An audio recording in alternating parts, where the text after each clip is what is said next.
Goeiedag en baie welkom op hierdie naweek.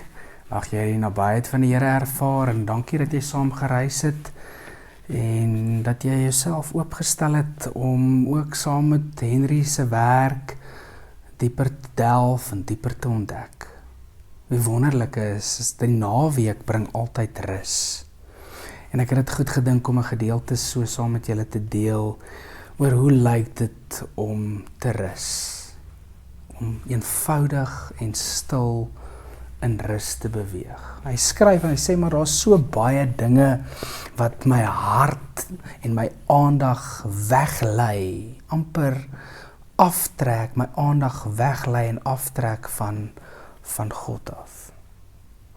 En hy sê, why do the many little things I want to do and the many people I know keep crowding my mind? Even during the hours that I'm totally free to be with you and you alone, why does my mind wander off in so many directions? And why does my heart desire the things that lead me astray? Hoekom begeer my hart hierdie dinge wat my uiteindelik laat verdwaal?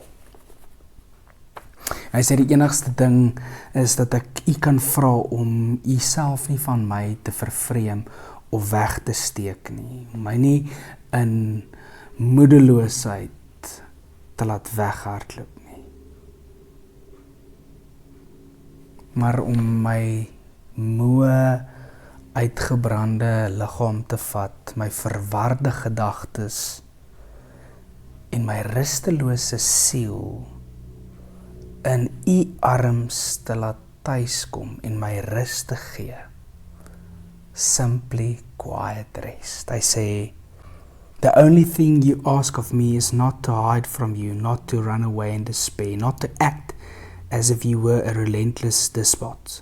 Take my tired body, my confused mind, my restless soul into your arms and give me rest. Simple, quiet rest. En is die woorde van Psalm 62, daar vers 2, as hy sê, net by God vind ek rus, van hom kom my redding. Net by God vind ek rus, en is net van hom wat my redding kom.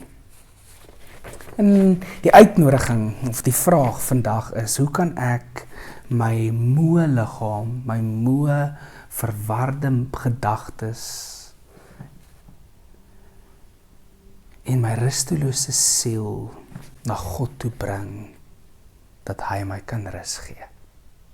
Hoe kan ek hierdie moe lyf, verwarde gedagtes, rustelose siel na God toe bring, en dat hy vir my in sy rus inneem? Mag jy werklik daardie rus beleef. Wonderlike Here, dankie dat ons net by U rus kry, en dat ons redding net van U kom. Neem ons lywe, ons gedagtes, ons rustelose siel, en neem dit in U ewige, stil, verfrissende rus in. Amen. Mag jy in hierdie rus gaan leef hierdie naweek. Tot die volgende week. Mooi bly.